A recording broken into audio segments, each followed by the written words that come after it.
আজ সকালের পরিবেশ দেখো, আমাদের এইদিকে কত সুন্দর অবস্থা। একটা সুন্দর, একদিকে সুন্দর আর একদিকে ভয়ের ব্যাপার। দেখো জলের শব্দটা শুনতে পাচ্ছ? জলের শব্দটা ঠিক ওই জায়গাটা থেকে আসছে।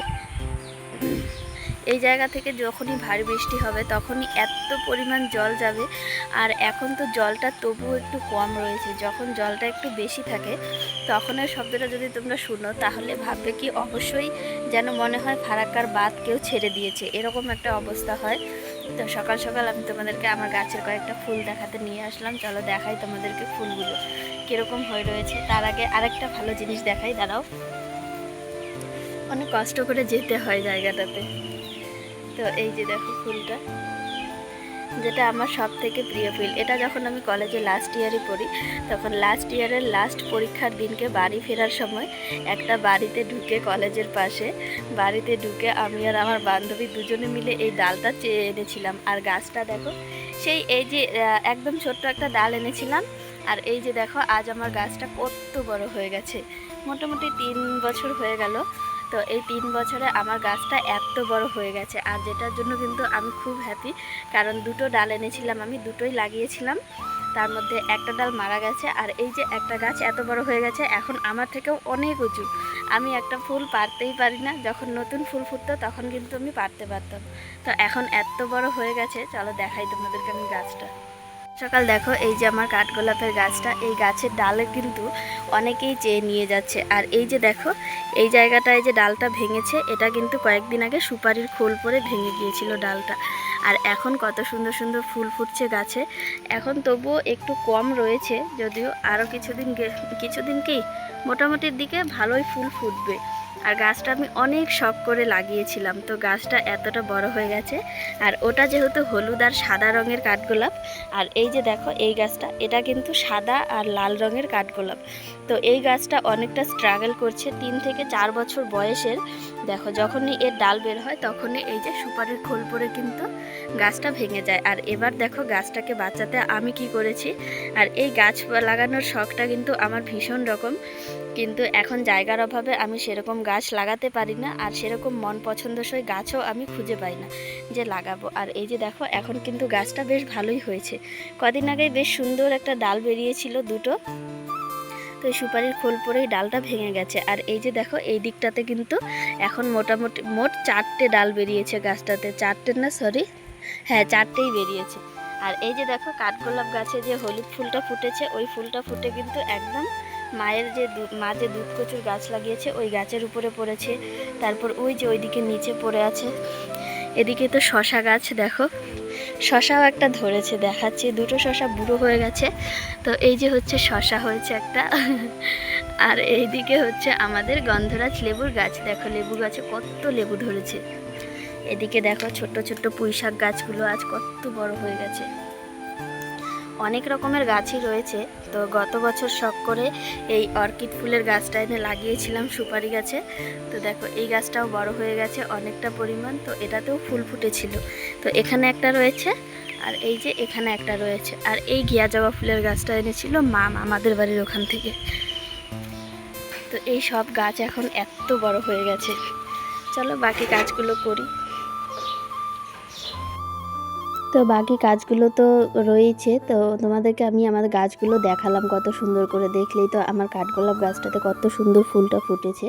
আর এখানে দেখো গাছ সব দেখিয়ে বাড়িতে এসে বিছানাপত্র সব তুলে পরিষ্কার করে তারপর কিন্তু আমি বসেছিলাম একটু ভুট্টার ছাল ছাড়াতে। তো এখানে বসে আমার হাসি পাচ্ছে। দেখো ভুট্টাগুলোর অবস্থা, মানে যখন থেকে ভুট্টাটা বেরিয়েছে তখন থেকে বৃষ্টি। আর এই যে সাইজ হয়েছে ভুট্টার, কিছু সাইজ খুব সুন্দর হয়েছে, আবার কিছু সাইজ খুব বাজে হয়েছে। তো কথা বলতে বলতে মাঝে মাঝে আমার আটকে যাচ্ছে। এরকম অনেক দিন হলে এরকম হয়ে যায়, মানে যখন কিছু কথা আমরা প্র্যাকটিসে না রাখি তখন এরকম হয়ে যায়। তো গুড মর্নিং সবাইকে, and welcome back to Mousumi lifestyle. Mousumi লাইফস্টাইলের নতুন আরেকটি ভিডিওতে তোমাদের সকলকে স্বাগত জানাই।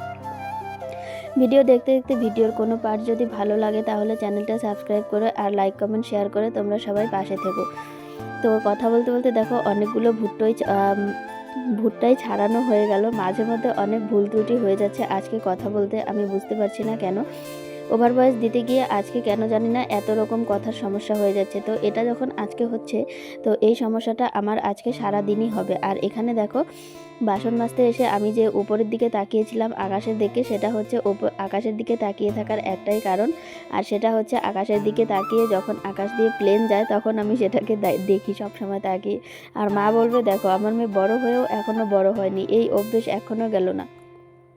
সত্যি বলতে এই অভ্যেসটা আমার একদম ছোট্টবেলার, যখন থেকে আকাশ দিয়ে প্লেন যায় যখন থেকে বুঝতে পারি। আর আমাদের এদিকে এত নিচু দিয়ে প্লেন যায়, প্লেন হেলিকপ্টার যায়, তা সেটা মানে বলার মতো না। দেখতে এত ভালো লাগে, খুব ভালো লাগে আমার কাছে দেখতে। আর আমাদের এখানে প্রায় মাঝে মধ্যেই আসবে, এই যে এখানে যে হাসিমারা রয়েছে পাশেই, তো হাসিমারা বিমান ঘাঁটি থেকে এখানে মাঝে মধ্যেই আসবে হেলিকপ্টার দিয়ে, যাদের প্রশিক্ষণ দেওয়া হয় তাদেরকে প্রশিক্ষণ দেয়। এখানে আসবে, অনেকক্ষণ উড়বে, মোটামুটি 1 ঘন্টা 1.5 ঘন্টা, কখনো বিরক্তও লেগে যায় যখন যুদ্ধের প্লেন টেন যায়, মানে জেট প্লেন সেগুলো যায়, তখনকে এত পরিমাণ আওয়াজ হয়, এত নিচ দিয়ে যায় আর প্রচণ্ড বিরক্ত লাগে, তখন কান মাথা ধরে যায়, তখন সহ্য হয় না। তখন মনে হয় এদিক দিয়েই যে কেন প্লেনগুলোকে উড়তে হয় আমি বুঝি না, তখন মনে হয় অন্যদিকে উড়লে ভালো হতো, কিন্তু না, এদিক দিয়ে যায় এদিকে, কারণ এদিকে বর্ডার এলাকাটা কম, সে কারণেই হয়তো এদিক দিয়েই বেশি যাওয়া আসা করে। যতটুকু বড়দের মুখে শুনেছি বর্ডার এলাকা দিয়ে নাকি প্লেন এত একটা যাওয়া আসা হয় না, হয়তো এই রুটটা ভালো সে কারণেই এদিক দিয়ে যাওয়া আসা করে। আর এত পরিমাণ শব্দ হয়, কান মাথা তো ধরেই যায়, সবাই বিরক্ত হয়ে যায় তখন, যখনকে এই যে বাইরে যুদ্ধ লাগে বা কোথাও কিছু হয় তখন এত পরিমাণ প্লেন যাওয়া আসা করে। তো কথা বলতে বলতে বাসন মাজা হয়ে গেল, আমার ভুট্টা ছোলানোও হয়ে গেল। এখন এসেছি উঠোনটা ঝাড় দিতে। আর ভুট্টা ছোলানোর পর যে আমি বাসন মাজতে গিয়েছিলাম তখন জল লেগে এত চুলকানো শুরু হয়েছিল ভুট্টার সোঙাগুলোর জন্য, তো আমি স্নান করে নিয়েছি। আর বেলা যেহেতু অনেকটা হয়েছিল, তো স্নান করে নিয়ে তারপর কিন্তু আমি উঠোনটা ঝাড় দিতে এসেছি। রোজ দিন গেটের দিক দিয়ে ঝাড় দিয়ে নিয়ে যাই, আজকে এদিকে নিয়ে আসছি, কারণ হচ্ছে আজকে এত পরিমাণ হাওয়া, ওই দিকে নিয়ে গেলে হাওয়ার জন্য সব উড়ে চলে আসবে এই দিকে রিটার্ন, সে কারণেই কিন্তু গেটের দিক থেকে এই দিকে নিয়ে আসছি। তো উঠোন ঝাড় দেওয়া শেষ হয়ে গেছে, শেষ হবার পর কিন্তু ঘরে একটুখানি কাজ ছিল, সেটা শেষ করতে এসেছি। আর আজ দুপুরে কিন্তু আমাদের রান্না হয়নি, রাতে রান্না হবে, কারণ সকালবেলা বাবা বাজারে যায়নি, আর আজকে রান্নার মতো সবজিও ছিল না সেরকম। তো বিকেলের দিকে বাজারে যাবে, তো সন্ধ্যার দিকে রান্না বান্না হয়ে যাবে, দুপুরে চাটা খাওয়া হয়ে গেছে, সেই যথেষ্ট। তো এই কম্বলটা আমি ভাঁজ করে রেখেছিলাম পাশের রুমে রাখবো বলে, কিন্তু আলনার উপরে তুলে রেখে দিয়েছে, আর আমারও সময় হচ্ছে না তুলে গুছিয়ে রাখার, গুছানোও হচ্ছে না। এখন কয়েকটা জামা কাপড় রয়েছে, আলনার এই ফাঁকা জায়গাগুলো ফিল করে দেবো, তাহলে কিন্তু হবে। আর এই যে কম্বলটা এখন আমি নিয়ে রেখে আসবো ওই রুমে। ট্রাঙ্কের মধ্যে একদম জায়গা নেই যে এই কম্বল, ব্ল্যাঙ্কেট, তারপর এক্সট্রা বালিশ, লেপ, কাঁথা যা আছে সব কিছু তোলার মতন, তো কি আর করা যাবে, উপায় নেই, এমনিতেই বাইরে রাখতে হবে। বাইরে একটা টি টেবিল মতো আছে, ওটাতেই রেখে দিচ্ছি এইগুলো সব কিছু এক্সট্রা জিনিসগুলো। আর এই জামা কাপড়গুলো ওই ঘরে এলোমেলো হয়েছিল, আমি দেখিইনি, কখন যে রেখেছি, ধুয়ে তুলে এনে রেখেছি কখন সেটা নিজেই বলতে পারছি না। তো এগুলোকে নিয়ে আসলাম, এনে এখন ভাঁজ করে রাখছি,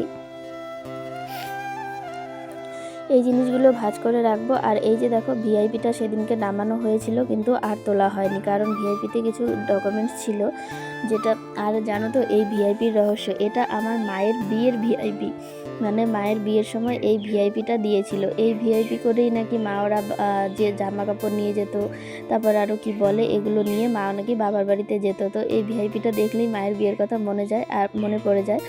আর ভিআইপিটার বয়স কত হবে বলো তো? ভিআইপিটার বয়স হবে প্রায় 35 থেকে 36 বছর বয়স, কারণ মা ওদের বিয়ের বয়স যতখানি, এই ভিআইপিটার বয়সও ততখানি। তো মায়ের বিয়ের বেশ কিছু জিনিস রয়েছে আমাদের ঘরে। তো একটা ট্রাঙ্ক রয়েছে, সেদিন যে ট্রাঙ্কটা আমি এ ঘর থেকে ও ঘরে নিয়ে গিয়েছিলাম, ওই ট্রাঙ্কটাও মায়ের বিয়ের শাড়িটাও রয়েছে, যেটা ছিঁড়ে গেছে। তো শাড়িটা আমি তোমাদেরকে দেখাবো একদিন। তো মায়ের বিয়ের শাড়িটা কিন্তু অনেক সুন্দর, অনেক সফট, আগেকার দিনের শাড়ি। মা বলে আমার বিয়ের শাড়িটা মাত্র 400 টাকা দিয়ে কেনা হয়েছিল, আর তখন নাকি অনেকে দেখতে এসেছিল মায়ের বিয়ের শাড়িটা, যে 400 টাকার শাড়ি, এত দাম দিয়ে নাকি শাড়ি কিনেছে 400 টাকা, তখনকার দিনে 400 টাকা অনেক ছিল। তো শাড়িটা আমি তোমাদেরকে আরেকদিন দেখাবো, যখন আমি জিনিসপত্র গোছাবো। অনেকটা ভেতরে মা রেখে দিয়েছে যত্ন করে, তো যেদিন বের করা হবে আবার সেদিনকে আমি তোমাদেরকে দেখাবো। তো জামা কাপড় গোছানো হয়ে গেছে, এখন আমি সুন্দর করে বিছানাটা গোছাচ্ছি, তারপর যাব রান্নাঘরে। মা রান্না বসাবে, এখন সন্ধে হয়ে এসেছে, বাবা বাজার থেকে চলে এসেছে। মাছ টাছ সব কিছু আমি ধুয়ে মুছে দিলাম, আর মা সবজি টবজি কেটে সব কিছু রেডি করে নিচ্ছে ওইদিকে। আমার তো এদিকে বিছানাটা গোছানো হয়ে গেল, কারণ সকালে আমি শুধু বিছানা তুলে রেখেছিলাম, ঝাড়ু আর দেইনি। তো রান্নাঘরে চলে এসেছি, এই যে দেখো সব কিছু হয়ে গেছে। এখানে মা মাছ ভাজছে, ওখানে সবজিটা কষাচ্ছে, সব কিছু মিলিয়ে রান্না বান্না এখন কমপ্লিট হয়ে যাবে। আর এই হচ্ছে রাঁধুনি মা। তো তো আজকের ভিডিওটা এখানেই শেষ করছি। তোমরা সবাই ভালো থেকো, সুস্থ থেকো, দেখা হবে পরবর্তী ভ্লগে। আর আশা রাখছি তোমরা সবাই আমার পরবর্তী ভ্লগের জন্য আবারও অপেক্ষা করবে। তো আজকের মতো সবাইকে টাটা, দেখা হচ্ছে কালকের ভিডিওতে।